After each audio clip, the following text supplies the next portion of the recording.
აჭარის კულტურული მემკვიდრეობის დაცვის სააგენტოს მიერ გუშინ წარმოებული მონიტორინგის შედეგები უკვე ცნობილია. ქალაქში მიმდინარე 4 მშენებარე ობიექტზე სანებართო საპროექტო დოკუმენტაციაში ჩადებული პირობების შესწავლის შემდეგ სააგენტოს კომისიის განცხადებით მცირედი შეუსაბამობა მხოლოდ თოჯინების თეატრის შემთხვევაში აღმოჩნდა. შუალედური სამუშაოების მიხედვით არ არის დასრულებული წარმოდგენათა დარბაზში იატაკის დაგება და ვერცხლისფერის ნაცვლად მუქი წითელი შეფერილობისაა შენობის სახურავი. სამ ძეგლზე ჩატარებული სამუშაოები შეესაბამება საპროექტო დოკუმენტაციას, რაც შეეხება თოჯინების თეატრის მიერ წარმოებულ სამუშაოებს, აქ გამოვლინდა გარკვეული სახის შეუსაბამობები, მაყურებელთა დარბაზის ხის იატაკის მოწყობის სამუშაოები, რომელიც არის დასრულებული უნდა ყოფილიყო ამ მომენტისათვის, ასევე საზაფხულო სცენის მოწყობის სამუშაოები.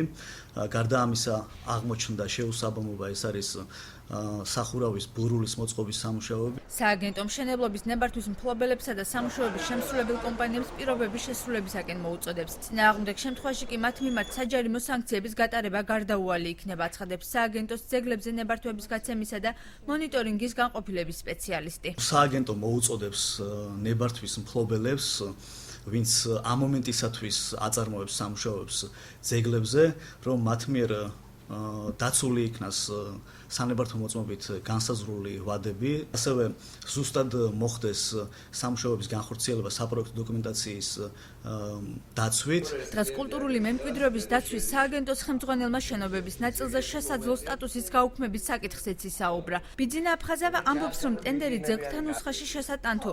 ამ ნუსხაში უკვე არსებული შენობების ხელმეორედ შესასწავლად ახლო ხანში გამოცხადდება. მოეხსნას უნდა ძეგლის სტატუსი იმ შენობებს, რომლებმაც დაკარგეს თავისი ხედულება, აზრი და ყველაფერი და რომელიც არ არსებობს, ასეთია ლონდონი, ასეთი არის მასალებელთა ყოფილი დახელოვნების ინსტიტუტი და არის ძალიან ბევრია, რომელსაც უნდა მოუხსნას სტატუსი. ასევე პენზეს კულტურის სახლი. მარტო მოხსნაზე არ მუშაობ, ჩვენ მუშაობთ იმაზე, რომ რამოდენიმე შენობას მიეცეს სტატუსი, ასეთი არის გამსახურდიას 11 ნომერში მდებარე სახლი, რომელიც არის მე-19 საუკუნის ბოლოს. დღეს ბათუმში 230-მდე კულტურული მემკვიდრეობის ძეგლის სტატუსის მატარებელი ობიექტია, რომელთაგან სააგენტოს ცნობით სტატუსი 20-მდე ახალ შენობას მიემატება. დაკარგული იერსახის მიზეზით კი სავარაუდოდ ამდენივე სტატუსს მინიჭებული შენობა გაქრება ნუსხიდან.